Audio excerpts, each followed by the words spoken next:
Here are the 10 television series that stood out in 2023. Poker Face. Natasha Lyonne stars as a rumpled citizen detective in a Columbo homage created by Rian Johnson. The show could have been made on autopilot and still charmed viewers. Instead, we got 10 episodes of Case of the Week magic that sent Lyonne's human polygraph on a cross-country road trip, pausing to solve murders at barbecue joints, retirement communities, and more. Each stop was its own social world, populated by delightful guest stars like Chloe Sevigny, Nick Nolte, and Hong Chow. And before the mysteries could get too cozy, Johnson upped the stakes and challenged Lyonne's wabi-sabi sage persona, setting up a second season that's bound to surprise. Hey. Would you be mad if I went somewhere anti-gay for my honeymoon? Hello, sweet sister. The Other Two. The Other Two premiered with a narrow premise. A teen finds overnight fame as a Justin Bieber clone, and his underachieving adult siblings ride his coattails. But it evolved into a sharp, consistently hilarious satire of the entertainment industry at large. Matriarch Pat became a window into the cult of the daytime talk show queen. Eldest son Carrie exemplified the humiliations of the D-list actor and would-be gay icon. And sister Brooke learned to swim in shark-infested boardrooms. The show's third and final season was the biggest and smartest of all, capturing the demented ambition, streaming fatigue, and fickle politics that define contemporary Hollywood. Dead Ringers. The year's most unlikely reboot was also its most inspired. In repurposing David Cronenberg's 1988 horror movie about twin OBGYNs torn asunder when one falls for a glamorous patient, creator Alice Birch entrusted the brilliant Rachel Weisz with the dual role originated by Jeremy Irons. No shallow gender flip, the adjustment endowed the allegory with new layers of meaning. This Dead Ringers meets a moment when women's bodies are a battleground, a humane birth experience has become a luxury item, and the ghosts of brutal reproductive research past cast dark shadows over the high-tech obstetrics of the present. Telemarketers. True crime docuseries are more numerous but also more formulaic than ever. Telemarketers is different. Drawing on wild footage he shot of fellow employees cutting up at the Anything Goes offices of a notorious telemarketing company, co-director Sam Lipman-Stern embarks on a quest to expose an industry that's even shadier than it seems. While the series' mood is light, the investigation couldn't be more serious. With former co-worker Patrick J. Pespis as citizen journalist and moral beacon, Lipman-Stern unravels a web of amoral entrepreneurs, corrupt police organizations, and government cowardice. You know you can tell me anything, right? Of course. The Curse. Nathan Fielder follows last year's brain-breaking The Rehearsal by teaming up with Benny Safdie and Emma Stone for a scripted series that burrows even deeper into the fraught relationships between reality TV and reality. In dissecting the interactions of a couple shooting an eco-conscious real estate series for HGTV, Fielder and co-creator Safdie touched third-rail issues like gentrification, cultural appropriation, and colonialism. The precision with which each episode provokes and unsettles echoes such masters of productive discomfort as Hitchcock and Kafka.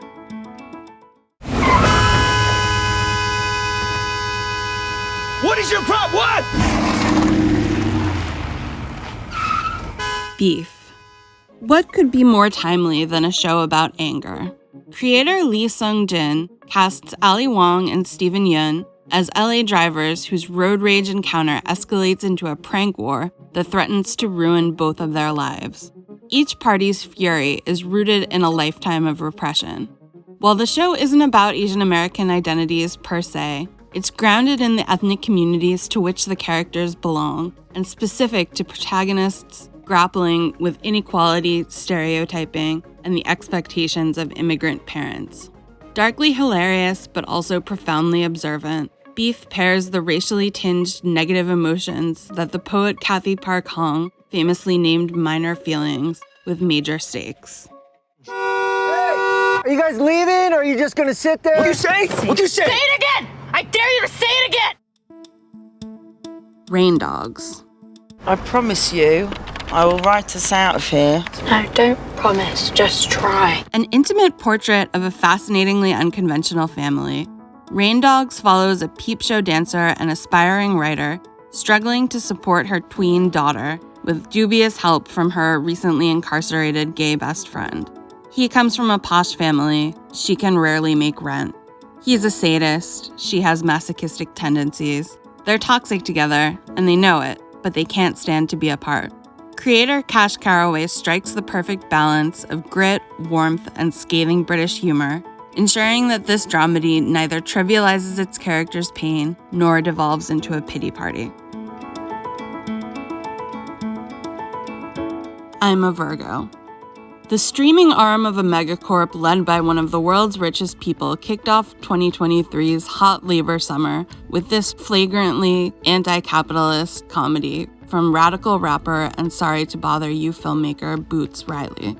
His surreal allegory cast Jarrell Jerome as Cootie, a 13-foot-tall teen folk hero for our times, and a gentle giant who must learn that powerful forces within American society will always see a strong black man as a thug and a threat.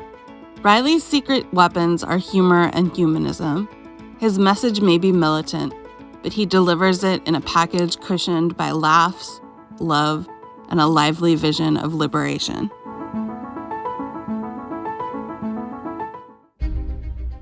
Succession and Reservation Dogs.